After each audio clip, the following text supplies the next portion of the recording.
বিসমিল্লাহির রহমানির রহিম। আসসালামু আলাইকুম। কেমন আছেন আপনারা সবাই? আলহামদুলিল্লাহ, আমিও ভালো আছি। আজকে আপনাদের মাঝে আমি নিয়ে আসছি বানানা লাচ্ছি রেসিপি। তো আমরা কলার লাচ্ছিটা আপনাদেরকে তৈরি করে দেখাবো।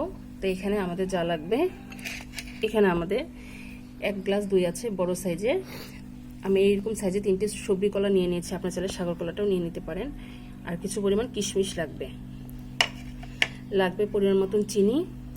এখানে আমার ঘন দুধ আছে 1 কাপের মতন, এখানে ঠান্ডা করে নেওয়া জাল করে নেওয়া দুধটা।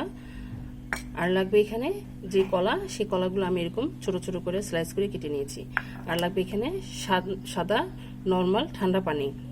তো চলুন আমরা আপনাদেরকে তৈরি করে দেখাই। এখন আমি ব্লেন্ডারের কাছে চলে আসছি। এখানে আমি একটা ব্লেন্ডারের জগ নিয়ে নিলাম। ফার্স্টে আমি যে কলাগুলো কেটে রেখেছি সেটার মধ্যে দিয়ে দিচ্ছি।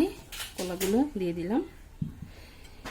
দিলাম যে জাল করে রাখা দুধ, ঠান্ডা দুধ, সেটা দিয়ে দিলাম। আপনারা ঘন দুধটা নেওয়ার চেষ্টা করবেন, বা পাঁচতরিত দুধ নিলেও চলবে।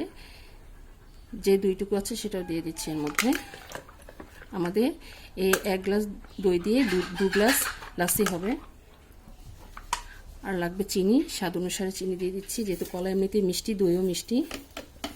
দিয়ে দিলাম।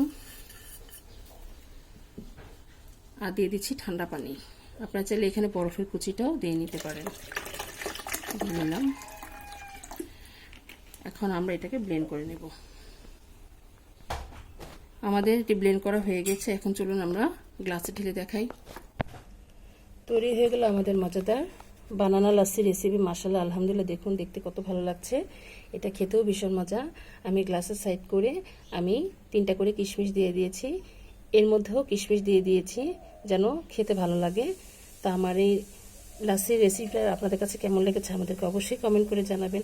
আর আমার জন্য দোয়া করবেন, আমি যেন আপনাদের মাঝে নতুন নতুন রেসিপি নিয়ে আসতে পারি। তো আজ এই পর্যন্তই। আপনারা যে যেখানে আছেন ভালো থাকেন, সুস্থ থাকেন। আল্লাহ হাফিজ।